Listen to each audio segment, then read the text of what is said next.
کیا شکیل صاحب مرنے سے پہلے شہویز کو بھی انابیہ کی حقیقت بتا دیں گے؟ اور کیا شہویز اب انابیہ سے شادی کرنے سے صاف انکار کر دے گا؟ اور کیا انابیہ شکیل صاحب کی موت کا ذمہ دار مریم کو ٹھہرائے گی؟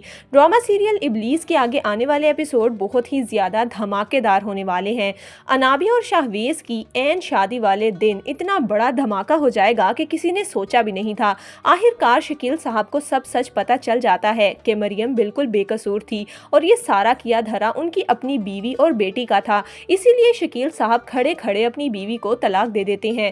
انابیہ یہ صدمہ برداشت نہیں کر پا رہی۔ اسی دوران اس کے فون پر شہویز کی بار بار کال آتی ہے۔ انابیہ پہلے تو کال اگنور کرتی ہے لیکن پھر فون اٹھا لیتی ہے۔ شہویز انابیہ سے پوچھتا ہے تم پولر کب جاؤ گی؟ یہ سن کر انابیہ کو بہت غصہ آتا ہے۔ وہ شہویز کو بہت کچھ سنانا چاہتی تھی لیکن اس وقت وہ اپنے حواس میں نہیں ہوتی، اسی لیے وہ فوراً فون بند کر دیتی ہے۔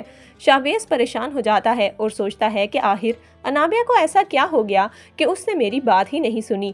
لیکن شہویز کو کیا پتا کہ انابیہ کس قدر مشکل صورتحال میں پھنس چکی ہے اور اب اس کی زندگی میں مزید مصیبتیں آنے والی ہیں۔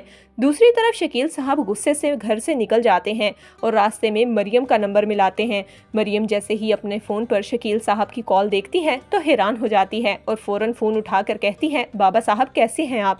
جس پر شکیل صاحب کہتے ہیں مریم میں نے تم پر بھروسہ نہ کر کے دنیا کی سب سے بڑی غلطی کر دی، میں بہت برا ہوں، مجھے تم پر بھروسہ کرنا چاہیے تھا، میں نے تمہیں پوری دنیا کے سامنے اکیلا چھوڑ دیا اور تم اکیلی اس پوری دنیا کا مقابلہ کرتی رہی، مجھے معاف کر دو، میں سب سچ جان چکا ہوں، یہ سارا کیا دھرا انابیہ کا ہے، اس نے اپنی ماں کے ساتھ مل کر تمہاری زندگی برباد کر دی۔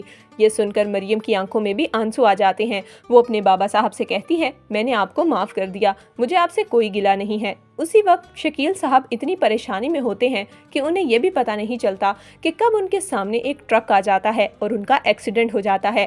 شکیل صاحب موقع پر ہی دم توڑ دیتے ہیں۔ مریم اپنے فون پر یہ حادثہ سن لیتی ہے۔ وہ فوراً بھاگتے ہوئے شہویز کے پاس جاتی ہے اور کہتی ہے شہویز بابا صاحب کا ایکسیڈنٹ ہو گیا ہے۔ یہ سن کر شہویز بھی پریشان ہوتا ہے اور کہتا ہے شاید اسی لیے انابیہ بھی مجھ سے ٹھیک طرح سے بات نہیں کر رہی تھی۔ کچھ دیر بعد انابیہ کے فون پر بھی اطلاع آ جاتی ہے کہ اس کے بابا صاحب اس دنیا میں نہیں رہے۔ انابیہ فوراً اپنی ماں کے پاس جاتی ہے اور انہیں بتاتی ہے کہ بابا صاحب کی ڈیتھ ہو گئی ہے۔ یہ سن کر انابیہ کی ماں اپنے حواس کھو بیٹھتی ہے اور وہیں بے ہوش ہو جاتی ہے۔ انابیہ اپنی ماں کو اٹھانے کی کوشش کرتی ہے لیکن اس کی ماں اس صدمے کو برداشت نہیں کر پا رہی۔ یہ سب دیکھتے ہوئے انابیہ کے اندر شدید غصہ بھر جاتا ہے۔ وہ اس ساری صورتحال کا ذمہ دار مریم کو ٹھہراتی ہے۔ اسے لگتا ہے کہ جو کچھ بھی اس کے ساتھ ہو رہا ہے وہ سب مریم کی وجہ سے ہے۔ دوسری طرف مریم جب شہویز کے ساتھ روتے ہوئے گھر واپس آتی ہے تو سامنے اسے اویس نظر آتا ہے۔ مریم اویس کو دیکھ کر چونک جاتی ہے۔ اس کے ذہن میں پرانی یادیں گھومنے لگتی ہیں لیکن وہ اویس کو اگنور کرتی ہے اور سیدھا اندر اپنے بابا صاحب کے پاس چلی جاتی ہے۔ شہویز بھی پیچھے سے آتا ہے اور اپنے سامنے اویس کو دیکھ کر وہ بھی بغیر کچھ کہے اندر چلا جاتا ہے۔